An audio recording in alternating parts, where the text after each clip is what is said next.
तो राजस्थान का जो अपवाह तंत्र है वो 3 भागों में अपन पढ़ते हैं। कितने भागों में पढ़ते हैं बच्चे? 3 भागों में अपन इसको पढ़ते हैं। राजस्थान का जो अपवाह तंत्र है, अपवाह तंत्र, इस अपवाह तंत्र को 3 भागों में पढ़ते हैं। एक तो आंतरिक भाग की नदियां, आंतरिक भाग की नदियां,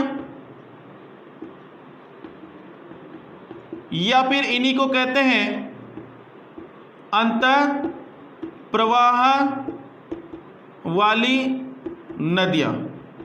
देखो यहां पर दूसरी प्रकार की जो नदियां हैं वो अरब सागर की नदियां,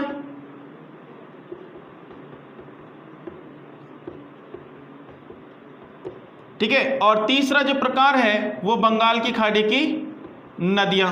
यानी कि बंगाल की खाड़ी में गिरने वाली नदियों को बंगाल की खाड़ी की नदियां कहेंगे, अरब सागर में गिरने वाली नदियों को अरब सागर की नदियां कहेंगे, और आंतरिक भाग में बहने वाली नदियों को आंतरिक प्रवाह या फिर अंतः प्रवाह की नदियां कहेंगे। राजस्थान में नदियों को पढ़ने के 3 तरीके हैं, यानी कि 3 प्रकार से प्रवाह क्रम के आधार पर इनको बांटा गया है। राजस्थान की जितनी भी नदियां हैं वो 100% हो सकती है कि नहीं हो सकती? हो सकती है। तो उसमें से 60% नदियां आंतरिक प्रवाह वाली नदियां हैं, और इसमें से अगर मैं बात करूं तो यहां पर 17% वाली जो नदियां हैं, सॉरी, अरब सागर में गिरने वाली नदियां 17% नदियां हैं, और बंगाल की खाड़ी में गिरने वाली नदियां 23% है। कितने परसेंट है भाई? 23% है। यहां पर अपन जो पढ़ने वाले हैं वो बनास नदी को पढ़ने वाले हैं आज, ठीक है भाई। किसको पढ़ने वाले हैं? बनास नदी को पढ़ने वाले हैं। बनास नदी का एक डायग्राम मैं यहां पर बताऊंगा, और उस डायग्राम की देखते हैं भाई। बनास नदी का जो उद्गम होता है वो उद्गम होता है खमनोर की पहाड़ी से, खमनोर की पहाड़ी से। और खमनोर की पहाड़ी कहां पर है? राजसमंद में।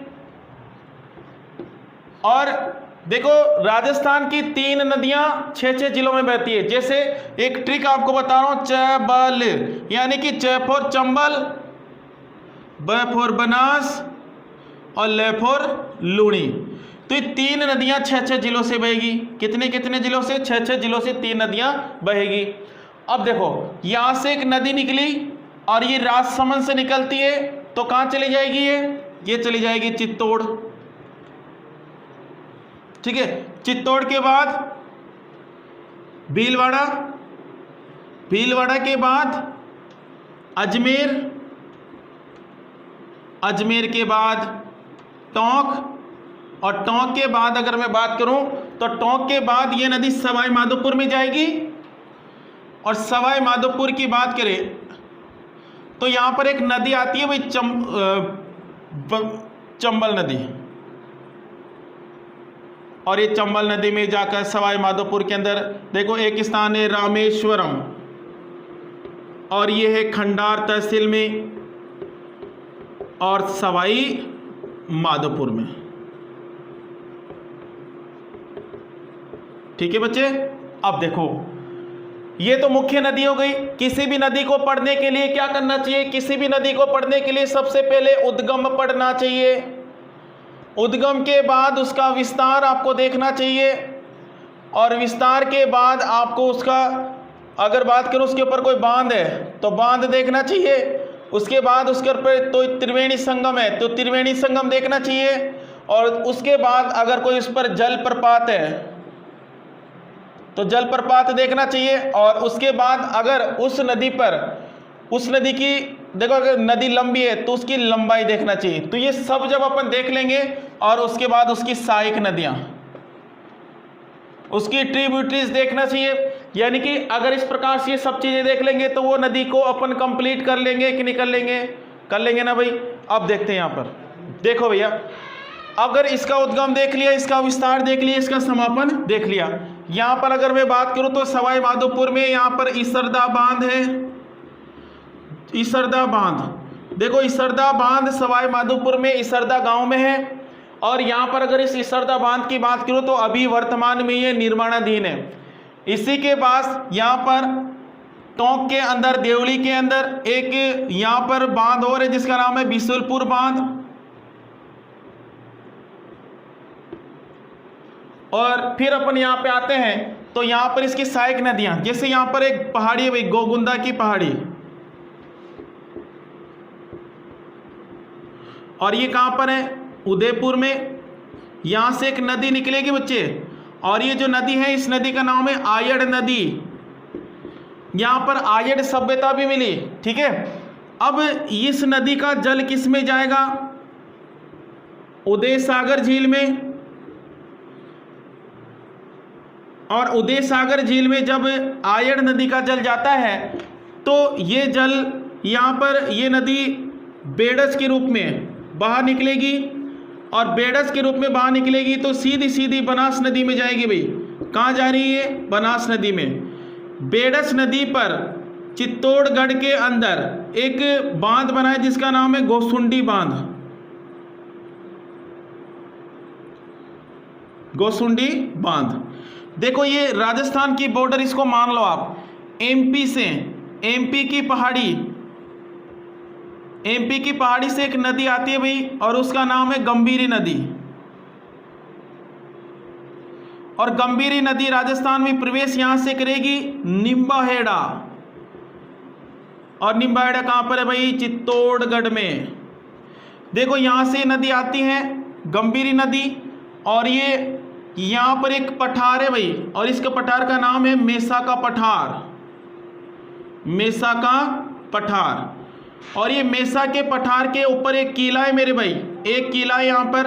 और इस किले की मैं बात करूं तो वो किला है यहाँ पर चित्तौड़गढ़ का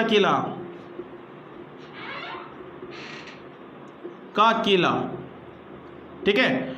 और ये मेसा का पठार से ये नदी किस में आकर के गई, बेड़स नदी में। और जब बेड़स नदी भीलवाड़ा के अंदर बनास नदी में गिरेगी तो वो स्थान है बिगोद भीलवाड़ा। बिगोद भीलवाड़ा, ठीक है बच्चे, बिगोद भीलवाड़ा नामक स्थान से। अब देखो यहां से, अब यहां से अगर मैं बात करूं तो एक नदी और आती है भाई, भीलवाड़ा से एक नदी और आएगी, और भीलवाड़ा से एक नदी आएगी जिसका नाम है मेनाल नदी। और मेनाल नदी जो है वो नदी भीलवाड़ा के ऊपर, इस पर एक बांध बना है जिसका नाम है मेनाल जलप्रपात। मेनाल जलप्रपात जो पर्यटक की दृष्टि से सबसे अच्छा जलप्रपात है, क्योंकि ये नदी मौसमी नदी है, तो मौसम के अनुसार बहती है, तो यहाँ पर पानी मौसम के अनुसार ही आएगा इस जलप्रपात में। देखो सबसे खतरनाक जलप्रपात है चूलिया जलप्रपात, क्योंकि चंबल नदी वर्ष भर बहती है तो उसकी गहराई ज्यादा हो गई, तो वहां पर मरने करने के ज्यादा चांसेस होते हैं, ठीक है। अब यहां पर एक पहाड़ी है, बिजरावल की पहाड़ी।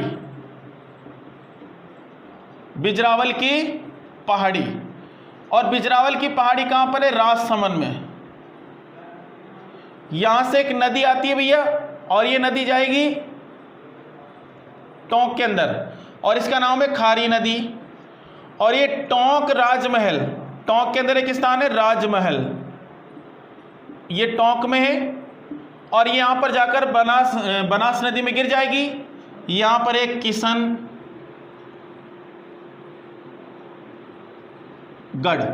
किशनगढ़ की पहाड़ी, या फिर यहां पर नसीराबाद की पहाड़ी। इन दोनों पहाड़ियों के मध्य से एक नदी निकलती है जिसका नाम है डाई नदी। और डाई नदी कहां पर डाई मारेगी, ये मारेगी डाई कहां पर, टोंक राजमहल में। और यहां पर बनाएगी त्रिवेणी संगम। अब देखो यहां के त्रिवेणी संगम को याद करने की एक ट्रिक बताता हूं। बन्ना डाई खा, समझ गए क्या, बन्ना डाई खा। बन्ना से बनास, डाई यानी डाई नदी, खा यानी खारी। तो देखो राजमहल टोंक के अंदर जो त्रिवेणी संगम बनता है वो बन्ना डाई खा, बनास, डाई और खारी नदी से बनता है। यहीं पर अगर मैं बात करूं बिगोद भीलवाड़ा में, तो यहाँ पर भी त्रिवेणी संगम बन रहा है कि नहीं बन रहा। और ये त्रिवेणी संगम जो बन रहा है ये मेनाल नदी, बनास नदी और बेड़स नदी के संगम से बन रहा है, कोई दिक्कत। यहीं पर एक पहाड़ी है दिवेर की पहाड़ी, और दिवेर की पहाड़ी राजसमंद में मेरे भाई। यहां से एक नदी निकलेगी और इस नदी का नाम है कोठारी नदी। और कोठारी नदी पर यहां पर एक बांध है जिसका नाम है मेजा बांध। देखो पूछ लिया जाता है मेजा बांध कौन सी नदी पर है, तो पहला ही ऑप्शन में आपको मेज नदी दिखाई देगा, तो मेज नदी पर मेजा बांध नहीं है। मेजा बांध कोठारी नदी पर है, और ये नदी कोठारी नदी आगे जाएगी और भीलवाड़ा में एक स्थान है नंदराय, और नंदराय भीलवाड़ा में जाकर ये नदी बनास नदी में मिल जाती है। और ये पूरा कंप्लीट डायग्राम अपना इस प्रकार से होता है, डायग्राम से ही आपको इसको देखना है और डायग्राम से ही आपको समझ में आएगी। अब देखो इसके बारे में बहुत सारी चीज़ें, जैसे इस नदी की लंबाई कितनी है, तो नदी की जो लंबाई है 480 किलोमीटर है। अगर आप गूगल बाबा पे देखोगे तो 512 दिखाई देगी, जो कतई गलत है, फोड़ कर फेंक देना मोबाइल को, ठीक है। चलें आगे। तो इस तरीके से आपको ध्यान रखना है। रामेश्वरम खंडार तहसील सवाई माधोपुर में जाकर चंबल नदी में मिलती है। यहाँ पर चंबल नदी पर त्रिवेणी संगम बनता है, जो बूंदी से एक नदी आती है सीप नदी, वो आकर यहाँ मिलती है, और यहाँ पर भी त्रिवेणी संगम बनता है भाई, ठीक है। चंबल नदी जो है ये पूर्ण बहाव की दृष्टि से राजस्थान की सबसे बड़ी नदी है, ठीक है भाई, 6 जिलों में बहती है। इस तरीके से सारी की सारी नदियाँ मैं आपके सामने लेकर आऊँगा। ये एक बनास नदी है, और यहाँ से अगर आपने अच्छे से देखा तो आप आराम से सब कुछ कर सकते हो, ठीक है भाई। बनास नदी को वर्णासा नदी कहा गया, वशिष्ठी नदी कहा गया, तो वैदिक काल में इसको वशिष्ठी नदी कहा गया, ठीक है मेरे भाई, इस तरीके से, ठीक है। तो अब अपन जो नेक्स्ट क्लास होगी अपनी वो चंबल नदी की होगी राजस्थान जीके के अंदर, और इंडिया जीके के अंदर अपन जो पढ़ने वाले हैं वहाँ पर अपन हिमालय यानी कि ट्रांस हिमालय पढ़ेंगे, जो अपन देखेंगे कल।